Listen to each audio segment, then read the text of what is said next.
Hello दोस्तों, स्वागत है आप सभी का हमारे यूट्यूब चैनल में। आगे आपका होस्ट एंड दोस्त मुकेश सैनी। दोस्तों, अगर आप हमारे चैनल पर नए हो तो चैनल को सब्सक्राइब कीजिएगा और बेल आइकन को ज़रूर प्रेस करें ताकि जब भी हम नए वीडियो लगाएं तो आपको सबसे पहले नोटिफिकेशन मिल सके। आज के सेशन की शुरुआत करते हैं आज के मोटिवेशनल कोट से।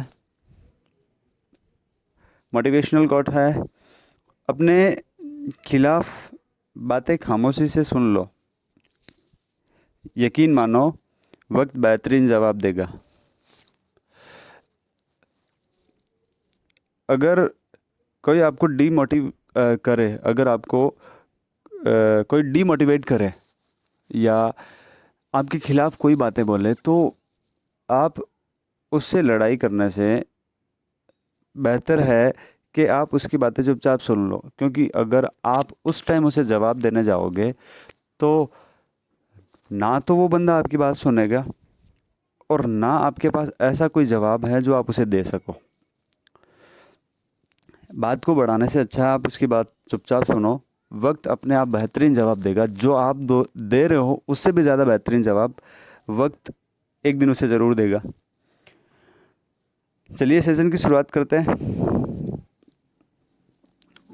आज अपन चैप्टर शुरू करने वाले हैं 14th, सांख्यिकी। 9th क्लास में हम लोगों ने इस चैप्टर के बारे में थोड़ा बहुत पढ़ा था। माध्यक और बहुलक ये निकालना सीखा था, पर कुछ एक डेटा के लिए हम लोगों ने ये निकालना सीखा था। अब हम अवर्गीकृत से वर्गीकृत आंकड़ों का भी माध्य, माध्यिका और बहुलक निकालना सीखेंगे। ये तीनों हम लोगों ने सीखा था। माध्य भी माध्यक और बहुलक तीनों निकालना अपन ने सीख लिया था, फिर भी अपन बेसिक से ही शुरू करेंगे। ठीक है। सबसे पहला टॉपिक रहेगा माध्य। ठीक है। तो शुरुआत करते हैं माध्य की। माध्य का सबसे प्रचलित वर्ड अगर हम देखें तो वो है ये औसत या एवरेज। ठीक है। एवरेज ही माध्य है या औसत ही माध्य, ऐसा बोला जा सकता है। अब औसत कैसे निकाला जाता है? औसत निकाला कैसे जाता? जैसे ये फॉर्मूला भी याद रखें, क्या? अवलोकनों का योग और अवलोकनों की कुल संख्या जितनी भी है। फॉर्मूला यूज कैसे करना वो सीखते हैं पहले।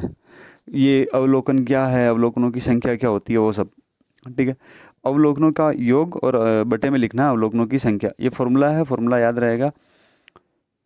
जैसे कि कुछ एक नंबर हमारे पास लिखे हुए हैं। नंबर है 2, 3, 1, 0, 5, 4, 6। ठीक है। और हमें बोला कि इनका औसत निकालना है। ठीक है। औसत निकालते कैसे वो समझे। देखिए, अवलोकनों का योग जो ये ऊपर लिखा है ना, अवलोकनों का योग, ये क्या होता है? ये है कि आपको इन सबको जोड़ना है। मतलब जितने भी नंबर लिखे हुए हैं सबको जोड़ना है, सबको प्लस करवाना है। तो हम लोगों ने ये सब चीज़ें लिखी। ठीक है। ये तो हो गया अवलोकनों का योग। अब ये जो अवलोकनों की संख्या है, ये क्या होता है? ये क्या है? आप नंबर काउंट करोगे, नंबर काउंट करोगे कि है कितने। देखो नंबर है कितने, 1, 2, 3, 4, 5, 6 और 7। तो बट्टे में लिखा जाएगा 7। फिर से सुनना, अवलोकनों का योग क्या है? इन सबको जोड़ना है, इन सब का प्लस करवाना है। ये तो होता है अवलोकनों का योग। और अवलोकनों की संख्या क्या है? आपको काउंट करना है कितने। योग में तो इन सबको जोड़ना है, और अवलोकनों की संख्या में इनको काउंट करके लिखना कि ये है कितने। तो ये 7 है अभी, तो बटे में लिख दिया हम लोगों ने 7। अब क्या करना है? इन सबको जोड़ो, जो भी आंसर है उसमें 7 का भाग देना रहेगा। तो जोड़कर देखिए कितना आ रहा है। यही लिखा था। जोड़कर देखा तो 2, 3, 5, 5 और 1, 6, 6, 5, 11, 11 और 4, 15, 15 और 6, 21। और बटे में लिखा है 7, और 21 में 7 का भाग जा रहा है 3 बार। तो ये हो जाएगा औसत, और यही चीज़ है वो माध्य होती है। अगर सवाल में ये बोला जाता है कि इसका माध्य ज्ञात करें, तो भी माध्य इसका 3 आता है, और वो भी ऐसे ही करते हैं। ठीक है। ये तो हो गया नॉर्मल से सवालों के लिए, जिसमें नंबर आपको छोटे नंबर लिखे हों और कम नंबर लिखे हों। छोटे नंबर और कम नंबर लिखे हों तब अपन क्या करते हैं, ये डायरेक्ट मेथड यूज कर लेते हैं। अवलोकनों का योग और अवलोकनों की संख्या करके औसत या माध्य निकाल लेते हैं।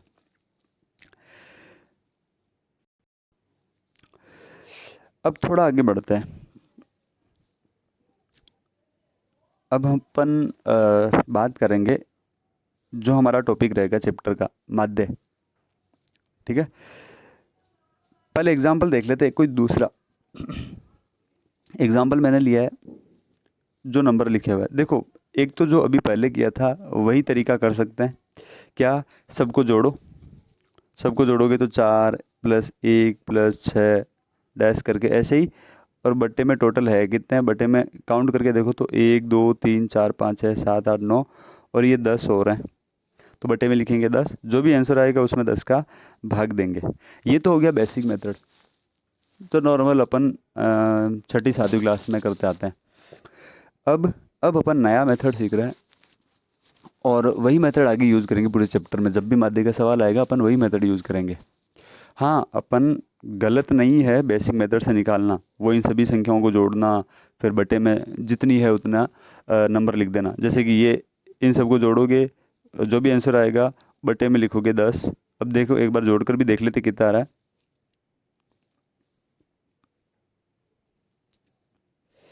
जोड़कर देखा तो 4 1 5, 5 6 11, 11 4 15, 17 20 23, 24 25, 25 और 6 31, टोटल हो रहा है 31। तो ये लिखा 31 और बटे में लिख दिया। टोटल है कितनी, ये काउंट करके देखें, ये 10 है। 31 में 10 का भाग दोगे 3.1, मतलब नीचे जितने जीरो हैं उतनी संख्याओं के बाद ऊपर पॉइंट लगा सकते हैं, तो 3.1 हमारा आंसर हो जाएगा। तो ये तो हुआ डायरेक्ट मेथड से, जो बेसिक मेथड है। अब अपन जो मेथड यहाँ चैप्टर में यूज़ करेंगे वो वाला मेथड देखते हैं। क्या करें, देखो सबसे पहला नंबर लिखा हुआ है 4, कोई भी नंबर छूटना नहीं चाहिए, एक एक नंबर देखते जाएंगे। सबसे पहला नंबर लिखा हुआ है 4, ठीक है। इसके गुणा में लिखो क्या, कि 4 आया कितनी बार है, 4 आया 2 बार, तो मैंने लिख दिया 2, ठीक है। अब प्लस का साइन लगाओ। फिर लिखा है 1, तो 1 गुणा 1 गुणा 1 आया कितनी बार है, 1 2 3, 1 आया 3 बार, प्लस आगे क्या नंबर है 6। ज़रूरी नहीं है इस लाइन से ही लिखें, जैसे पहले 4 लिखा है फिर मैंने 1 लिखा है, ज़रूरी नहीं है इसी क्रम में लिखें। पहले आप 1 फिर 2 फिर 3 ऐसे क्रम में भी लिख सकते हो, पर 4 2 बार आया तो वो लिखना 4 गुणा 2, 1 3 बार आया तो 1 गुणा 3, फिर है 6, 6 कितनी बार आया हुआ है, 6 आया हुआ है 1 और 2, ठीक है। प्लस 2 कितनी बार है, 2 2 एक ही बार है तो 2 गुणा 1, फिर है 3, और 3 कितनी बार है, 1 2, 3 है 2 बार। अब इसे सॉल्व करेंगे अपन, इसे सॉल्व करेंगे। 4 गुणा 2 8, 8 प्लस 3 गुणा 1 3, 6 गुणा 2 12, 2 गुणा 1 2 और 3 दूनी 6। इसे सॉल्व करेंगे तो ये लाइन मैंने ऐसे करके लिखी हुई है, ठीक है। देखो 4 गुणा 2, 4 गुणा 2, 1 गुणा 3, 6 गुणा 2, 2 गुणा 1 और 3 गुणा 2। तो एक बार हल करके देख ले, 4 गुणा 2 8 प्लस 1 गुणा 3 3, 6 दूनी 12 प्लस 2 गुणा 1 2 और 3 दूनी 6, और बट्टे में वो 10 क्यों लिखा है वो पता चला, क्योंकि 10 नंबर है। अब इनको वापस जोड़ के देखें कितना हो रहा है, 12 और 8 20, 20 और 6 26, 2 28 और 3 31 हो रहा है। वापस 31/10 3.1, वही आंसर आएगा। तो लिखा कैसे है वो समझे। 4 कितनी बार आया है, 2 बार, ऐसे ही 2 कितनी बार आया वो चेक किया, बाकी नंबर कितनी बार आया वो सारे चेक करके गुणा में लिखे और बटे में लिख दिया कि कुल है कितना। तो ये जो चीज़ लिखी है ये हमारा आंसर आ जाएगा 3.1। ये चीज़ लिखी है उसे हम लोग बोलते हैं f गुणा x, ठीक है। f गुणा x, जहाँ पर ये f क्या है, f क्या है कि कोई भी नंबर कितनी बार आया है, कोई भी नंबर कितनी बार आया है। जिसे हम लोग आवृत्ति भी बोल सकते हैं, जिसे हम लोग बारंबारता भी बोल सकते हैं, बारंबारता। और ये x क्या है? x वो अवलोकन है, या x वो प्रेक्षण है। प्रेक्षण भी बोल सकते हैं, अवलोकन भी बोल सकते हैं। जैसे कि ये जो 4 है वो 4x है, और ये जो 2 है, 2 ये वाला, क्यों? क्योंकि 4 तो वो नंबर है और आया कितनी बार है? 2 बार। तो 4 की 2 बार आवृत्ति हुई है, तो 2 तो हो जाएगा f, और ये 4 हो जाएगा x। तो ये होता है fx, f गुणा x इसे लिखा जाता है। अब फॉर्मूला कैसे बनेगा इसका? फॉर्मूला होता क्या माध्य का, वो समझ लें कि फॉर्मूला हमें क्या काम में लेना है। ध्यान देना, माध्य को हमेशा x बार, ऊपर ये जो साइन लगा है इससे दर्शाया जाएगा, x बार से लिखा जाएगा, ये हमेशा ध्यान रखें। तो फॉर्मूला हो जाएगा x बार बराबर का साइन, देखें पहला f मैं लिख रहा हूँ यहाँ पर, जैसे ये लिखा था ना, ये f1 x1, ठीक है। इन दोनों को मैंने लिखा f1 x1, फिर प्लस का साइन, फिर f2 x2, मतलब दूसरा पद, ये पहला पद है तो f1 x1 f2 x2 plus ऐसे ही f3 x3, और बट्टे में क्या आएगा? बट्टे में क्या आएगा? जितनी बार कोई भी नंबर आया है उन सब का जोड़। तो देखें एक बार, जैसे कि ये बोला था मैंने 4 2 बार आया है, 1 3 बार आया, तो देखो 4 2 बार है, 4 2 बार है तो 2, ये 3 बार है, 5 5 और 2 7, 7 और 1 8, 8 और 2 10, तो 10 इसी तरह से आया था ना। तो हम लोगों ने सब f को जोड़ा था, कुल मिला के ये वाली लाइन। इतना लंबा याद नहीं रखना है, मैं तो सिर्फ ये समझा रहा हूँ कि ये फॉर्मूला बना कैसे हैं और याद कितना सा रखना है, वो भी मैं अभी समझा दूंगा। पहले ये तो समझिए कि फॉर्मूला बना कैसे है। देखो f1 x1 मतलब पहला पद, f2 x2 मतलब सेकंड पद, प्लस ऐसे बहुत सारे पद आएंगे, और fn xn का मतलब होता है वो अंतिम पद। अब वो अंतिम पद कितना भी हो सकता है, 10वां 15 20 100 जो भी हो। अब बटे में क्या लिखा है? बारंबारताओं का योग, बारंबारताओं का योग, मतलब f1 यहाँ से f1, यहाँ से f2 f3 डैश करके fn, इन सब का योग। जैसे कि यहाँ पर ये 2, यहाँ 3, यहाँ से 2 1, और इन 2 को जोड़ा था तो 10 आया था, ठीक है। तो ऐसे ही करके फॉर्मूला याद नहीं रखना है, सिर्फ इतना समझना है कि ये फॉर्मूला बना कैसे है। याद कितना सा रखना है? देखें, उसका छोटा रूप ये है, अभी जो मैंने फॉर्मूला लंबा बताया था उसका छोटा रूप है ये, समझे? ये मैंने कैसे लिखा वो भी समझे। देखो यहाँ लिखा है x बार, ये जो साइन है ये ये है योग, ये साइन किसका है? योग का। इसे हम लोग बोलते हैं समेशन ऑफ, इसे हम लोग बोलेंगे हमेशा समेशन ऑफ। समेशन का मतलब होता है जोड़, ठीक है। इसे बोलेंगे हम लोग समेशन ऑफ। अब देखो इसे पढ़ेंगे कैसे? इसे पढ़ेंगे summation of F I X I, और बटे में समेशन ऑफ एफ आई। कहने का मतलब ये, एफ आई एक्स आई का योग बटे में एफ आई का योग। अब ये आई क्या है? आई क्या है वो भी समझे। देखो समेशन के साइन के नीचे ऐसे लिखा हुआ है आई बराबर 1, और यहाँ लिखा हुआ है n। कहने का मतलब ये कि i का मान 1 से लगाकर n तक लिखा जाएगा। कहने का मतलब ये है कि i का मान 1 से शुरू होगा और n तक लिखा जाएगा। क्यों मैंने ऐसा लिखा? क्योंकि अभी अभी आपने पिछले पेज पर फॉर्मूला देखा था, f ऐसे लिखा हुआ था f1 x1 plus f2 x2 dash करके fn और xn। तो ये देखो 1 से शुरू हुए थे, फिर 2 लिखा, ऐसे 3 भी लिखोगे, 4 भी लिखोगे, 5 भी लिखोगे, फिर n लिखोगे। तो कहने का मतलब ये है कि i का मान 1 से शुरू होगा और n तक जाएगा। अब n कुछ भी नंबर हो सकता है, यहाँ कोई फिक्स नहीं है। तो इसलिए यहाँ पर लिखा हुआ है एफ आई एक्स आई। ये जो लिखा हुआ है एफ आई एक्स आई, इसका मतलब ये है कि एफ, फिर यहाँ पर एक अगर है तो यहाँ भी एक होगा, अगर यहाँ दो है तो यहाँ भी दो होगा, अगर यहाँ तीन है तो यहाँ भी तीन होगा।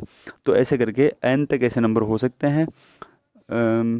फॉर्मूला याद रहेगा, summation of F I X I बटे में समेशन ऑफ एफ आई।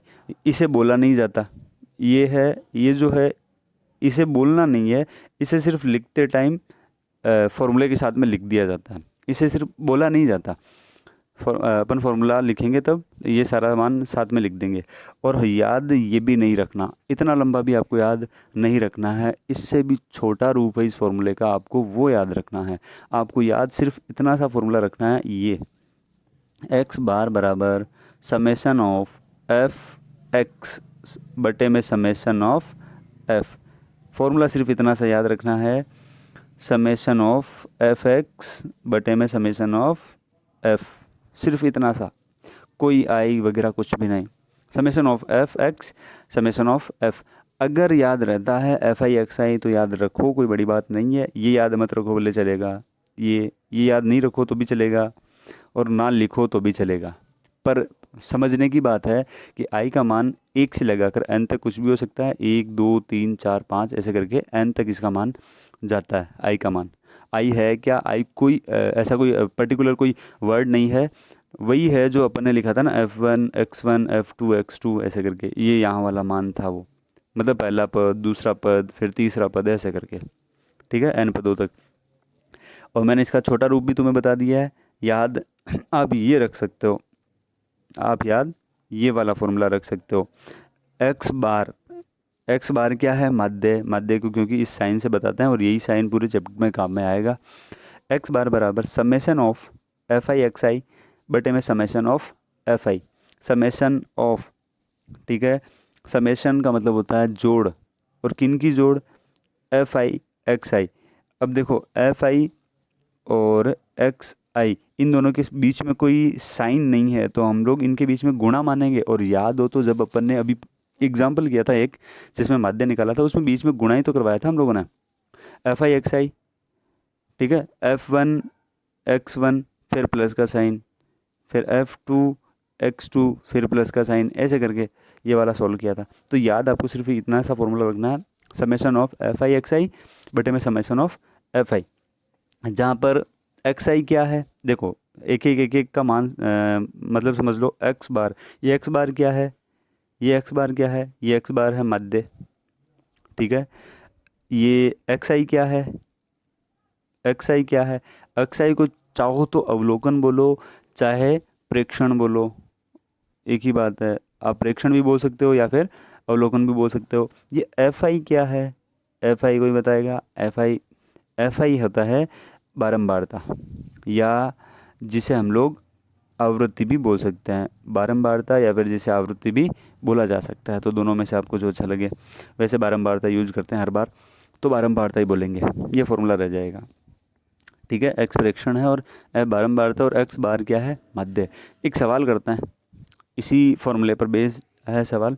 सवाल ये है, माध्य ज्ञात करें, और माध्य ज्ञात किसका करना है, देखो एक्स आई का मान दिया हुआ है ऊपर वाली लाइन में, हमेशा ध्यान रखना एक्स आई ऊपर की लाइन में ही लिखा रहेगा, हमेशा ये फिक्स होता है क्वेश्चन में कि एक्स आई ऊपर की लाइन में ही लिखा होता है, और ये जो एफ आई है वो नीचे की लाइन में ही लिखा होता है। हम लोग हमेशा ऊपर की लाइन को एक्स आई मानेंगे, नीचे वाली लाइन को एफ आई मानेंगे, ठीक है। अब सवाल कैसे करना है वो समझे।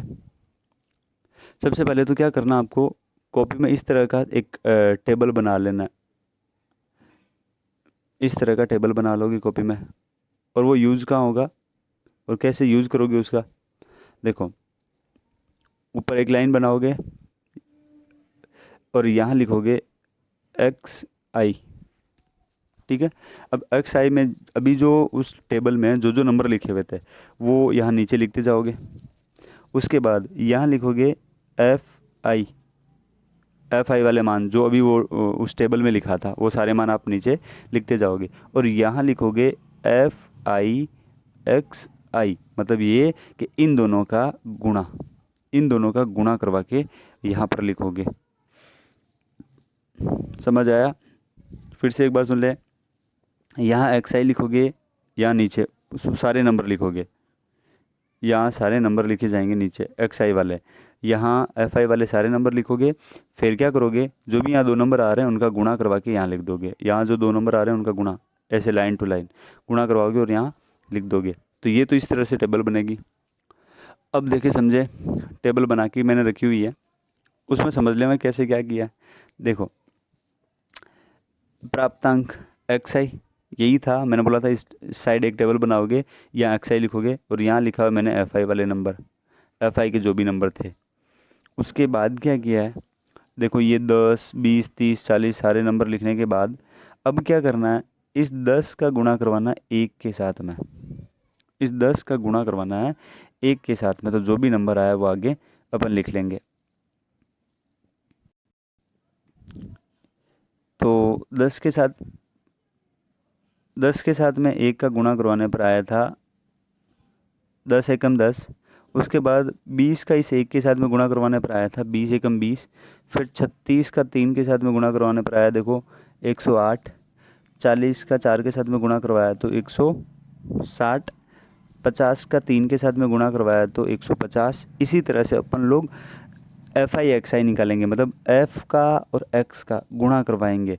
तो ऐसे ही लास्ट है 95 का 1 से गुणा करवाएंगे तो 95, 92 का 3 से गुणा करवाएंगे तो इस तरह से सामने यहाँ यहाँ एफ आई एक्स आई लिखा हुआ है, मतलब गुणा करवाया।